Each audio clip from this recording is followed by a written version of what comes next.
श्री चंद्रशेखर। आपण सगळे राष्ट्रपति महोदय, बहुत बहुत धन्यवाद आपका। आपने मुझे बजट पे अपनी बात रखने का अवसर प्रदान किया। मैं अपनी बात को शुरू करते हुए बहुजन समाज में जन्मे सभी संतों, गुरुओं और महान पुरुषों को नमन करता हूं।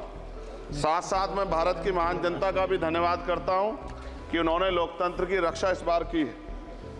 सभापति महोदय, पिछले 10 सालों में सरकार की नीतियों के कारण गरीब और गरीब हुआ और अमीर हुआ है, यानी गरीबों और अमीरों के बीच फासला बढ़ गया है। सारे देश की संपत्ति को चंद अमीरों के हाथ में दे दिया गया है। ये हमारे संविधान की मंशा और समतावादी समाज के लक्ष्य के खिलाफ है। अतः हमारी नीतियां गरीबों के पक्ष में भी होनी चाहिए। जातिगत जनगणना, SC, ST, OBC यानी कि जो बहुजन समाज के लिए आज जीवन मरण का प्रश्न है, इसके बारे में कोई बात बजट में नहीं की गई है। इसके बाद जनसंख्या के अनुपात में बहुजन समाज को सभी क्षेत्रों में हिस्सेदारी मिलनी चाहिए, तभी बाबा साहब अम्बेडकर का जो सपना है समतामूलक समाज का, वो पूरा होगा।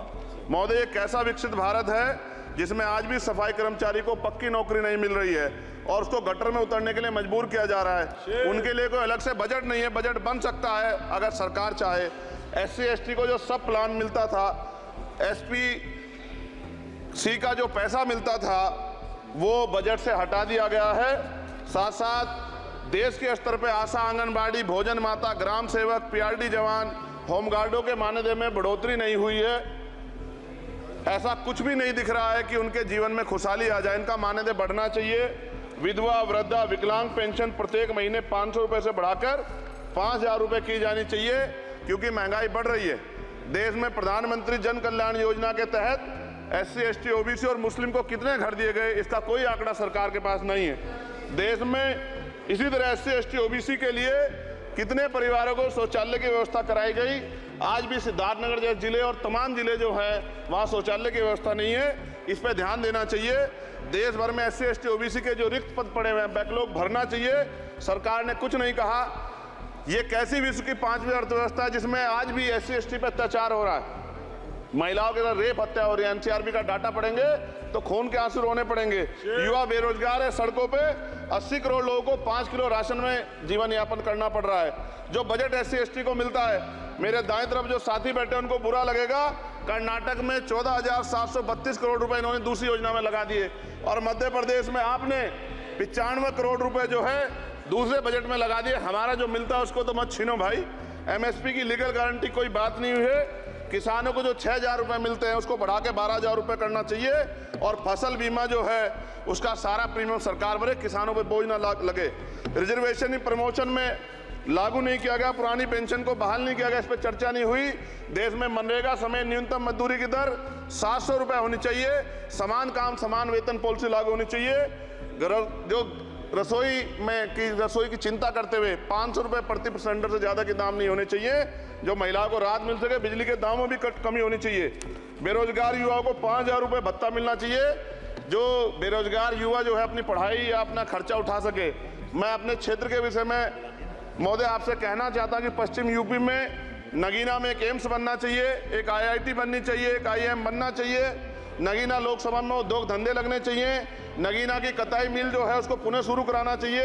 RRTC जो योजना है सरकार की, उसको मेरठ से आगे बढ़ाकर मुजफ्फरनगर, सहारनपुर से नजीबाबाद नगीना होते हुए उसको नगीना तक ले जाना चाहिए। साथ साथ नजीबाबाद से मुंबई के लिए एक ट्रेन चलनी चाहिए और नगीना, श्योरा, किरतपुर में रेलवे के ओवरब्रिज बनने चाहिए।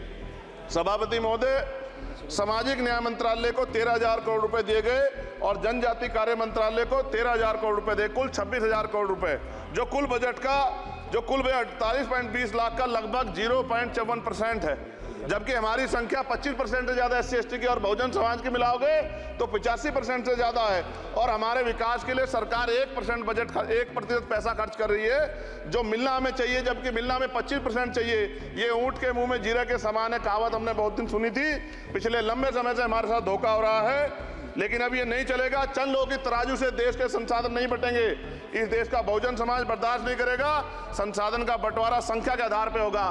माननीय काशीराम साहब नारा लगाए थे, ना तो वोट हमारा राज तुम्हारा चलेगा, और आज हम कह रहे हैं ना ही वोट हमारा और नोट तुम्हारा चलेगा। इस बात का भी ध्यान जो है सरकारों को देना पड़ेगा। आपके माध्यम से सरकार से मेरी एक मांग है, सरकार इस योजना का लाभ भी अपने आप ले ले, सरह भी ले ले कि 1 लाख रुपए सालाना बहुजन समाज के अत्यंत गरीब परिवारों को दे। 10 लाख करोड़ रुपए खर्च होंगे, लेकिन इस 1 लाख रुपए की योजना से एक झटके से एक परिवार में परिवार गरीबी की रेखा से ऊपर आएगा और इनके बच्चों को कुपोषण खत्म होगा, अच्छी शिक्षा मिलेगी, महिलाओं को सम्मानजनक जीवन मिलेगा और इससे वास्तव में सबका साथ सबका विकास का नारा सार्थक होगा। अगर प्रश्न ये होगा कहां से आएगा, तो उसका जवाब ये है कि जब अमीरों का 16 लाख करोड़ रुपए माफ हो सकता है, कॉर्पोरेट टैक्स का घटाकर लाखों करोड़ रुपए का चुना सरकारी खजाने को लगाया जा सकता है, पेट्रोल डीजल के दाम 10 गुना एक्साइज ड्यूटी बढ़ाई जा सकती है, तो गरीबों को सरकार पैसा क्यों नहीं दे सकती। महोदय, समय आ गया है, अब निजी क्षेत्रों में आरक्षण की व्यवस्था होनी चाहिए। SC ST OBC को निजी क्षेत्रों में आरक्षण मिलना चाहिए। और मेरी आपसे ये भी मांग है, क्योंकि अब समय की मांग है और देश तेजी से आगे बढ़ रहा है, तो मैं कहूँगा कि सरकार का जो सबका साथ सबका विकास का नारा लगभग वो असत्य महसूस होता है, क्योंकि अल्पसंख्यकों में मुसलमानों, जैनों, सिखों, बुद्धिस्टों के लिए कुछ दिख नहीं रहा, उनकी कल्याण कोई योजना नहीं है। मदरसों को जो बजट मिलता था वो कम कर दिया गया है, आर्थिक तंगी से लोग मर रहे हैं, इंटर्नशिप की बात हुई है, परमानेंट रोजगार नहीं है। और दिल्ली में क्या हुआ बच्चों के साथ कल, उनकी सुरक्षा की जिम्मेदारी क्या है, वो आए तो बनने थे IAS IPS और बन क्या गए, लाशें बन के गए, यहाँ से कोई ध्यान नहीं दे रहा है, किसी की नजर नहीं है। साथ साथ मैं आपसे ये भी आग्रह करूंगा कि हम ग्रामीण क्षेत्रों से आए लोग देश से बड़ा प्रेम करते हैं और हम ये महसूस करते हैं कि सरकारें हमें सुनेंगी, सरकारें हमारे बारे में सोचेंगी, लेकिन ऐसा महसूस हो जाता है आज़ादी के 75 साल बाद, और जिसको अमृत काल कहा जा रहा है, आज भी SC ST OBC के लोगों पर अत्याचार हो रहा है। अभी 2 दिन पहले गोली से उड़ा दिया गया गाजियाबाद में और राजस्थान में गर्दन काट दी गई। ये घटनाएं देख के डर लगता है, घर से निकलते हुए भी कि आने घर वापस लौटेंगे नहीं लौटेंगे।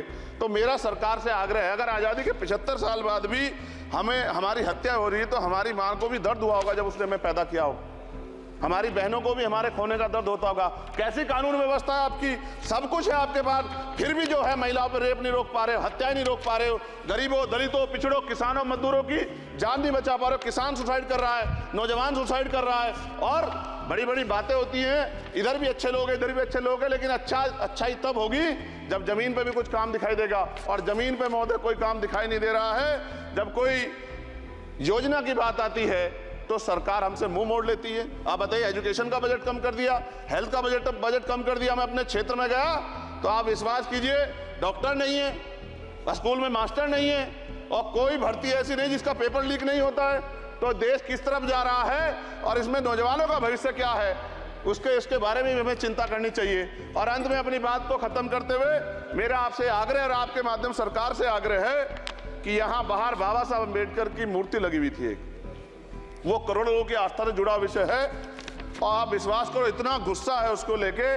मेरी आपके माध्यम से मैं हाथ जोड़ता नहीं हूं, लेकिन मैं हाथ जोड़ के आपसे आग्रह कर रहा हूं कि प्रधानमंत्री जी, सरकार से हमारी आग्रह कि वो अम्बेडकर वादियों के सम्मान का ध्यान रखते हुए, उनके जो है दिल की पीड़ा को समझते हुए, दर्द का ध्यान रखते हुए उस मूर्ति को पुनः स्थापित करा दीजिए। अगर इसमें कोई राजनीतिक कारण अलग बात है, लेकिन मैं कंक्लूड कर रहा हूं। मगर मैं आपसे कहना चाहता हूं, इसमें बहुत गुस्सा है। जिस दिन अम्बेडकर वादी गुस्सा हो जाएगा, वो फिर इस सरकार को जो 24 में आ गई है, वो आने वाले चुनाव में ऐसा सबक सिखाएगा कि दोबारा पलट के नहीं देख पाओगे।